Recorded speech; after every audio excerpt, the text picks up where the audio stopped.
Dr. Brightman, can you talk about IPT and exactly what that is?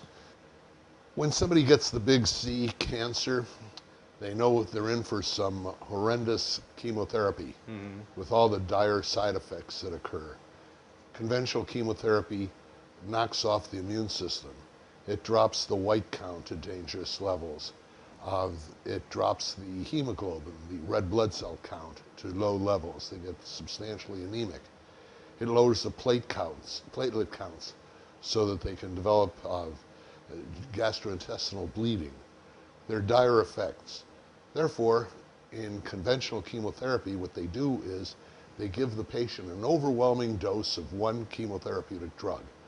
They have to do that in order to bathe the cancer cells to kill them. But unfortunately, they also bathe all the good cells, especially the immune system, which means the platelets, the white blood count, and the red blood cells. So they drop to dangerous levels.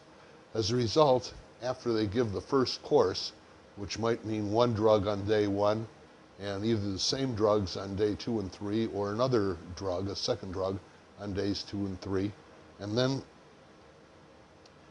they have to wait 3 weeks for the immune system to recover, sometimes longer. They have to do blood counts to see if the immune system has recovered. When I go to their conferences, I chide them. I say, what do you think the cancer cells are doing during that hiatus when you're waiting 3 weeks or so? Do you think they're on a coffee break? No, they're like Al-Qaeda. They're regrouping, rearming, and ready to go forth in battle. And meanwhile, the DNA of the cancer cells are developing an immunity to the chemotherapeutic drugs that have been used. Because of that hiatus, they're able to change their DNA, so they're immune. What IPT does, it takes advantage of our particular attribute of the cancer cells.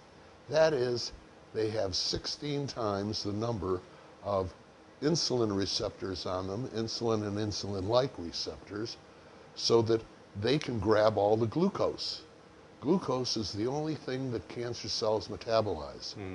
Our normal cells metabolize also fats and proteins, but insulin brings across the glucose. When most people think of insulin, they think of diabetes. Insulin is used to treat diabetes, but insulin is an eclectic hormone.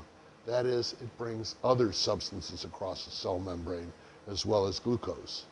It brings across essential amino acids, most of the fatty acids, most of the antibiotics. In fact, many chemotherapeutic agents are antibiotics. So insulin brings all these across the cell membrane to the interior of the cell so that the cell can metabolize them. But one other thing the insulin does is it brings across the chemotherapeutic agents. So what we do is we use this attribute of the cancer cell, that is 16 times the number of insulin receptors, to work against the cancer cells.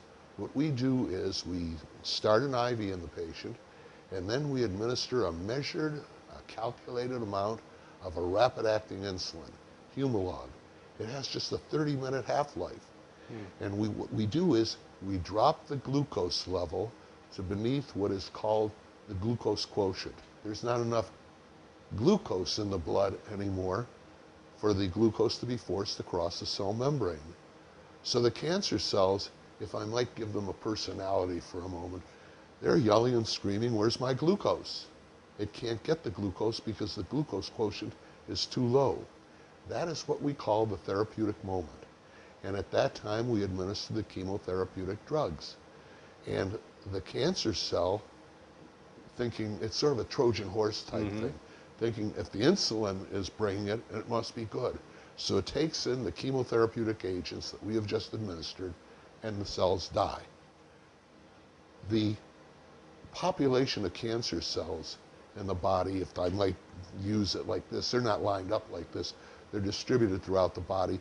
But if you have a population like this, only 4% to 7% are in the adult phase of the cancer cell at any one time.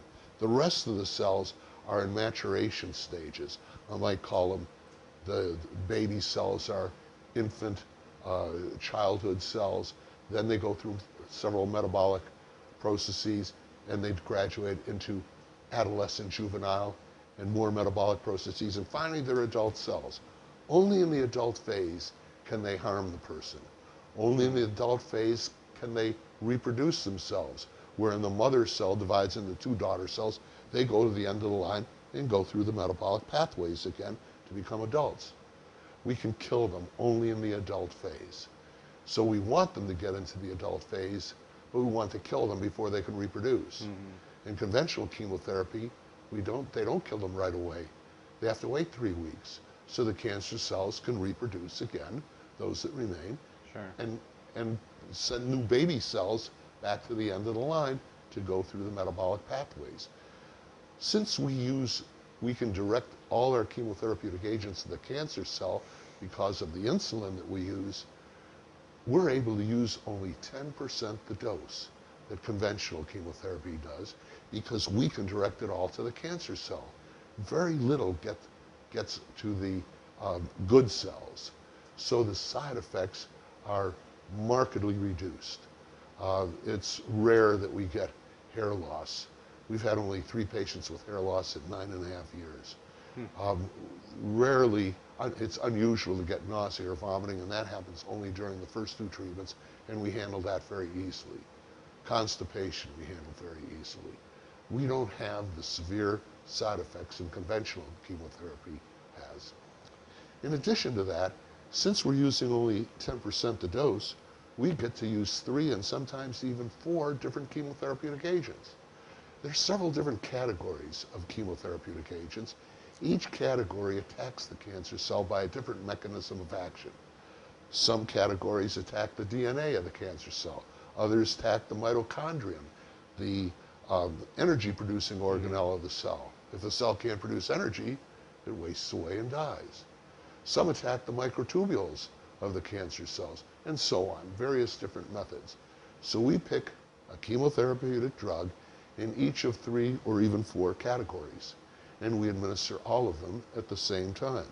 Since it's only 10% the dose, we don't pick any 2 that are, say, toxic to the liver or nephrotoxic, toxic to the kidneys.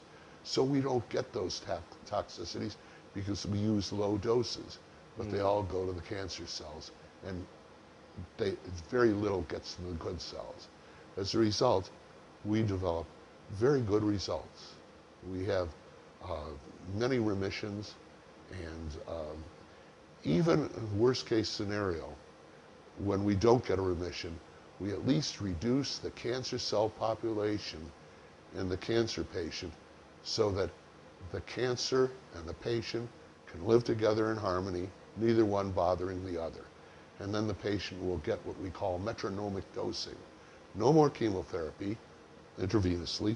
They just take a pill every day for 3 weeks, off for 1 week, another 3 weeks daily, off for another week, and we repeat that.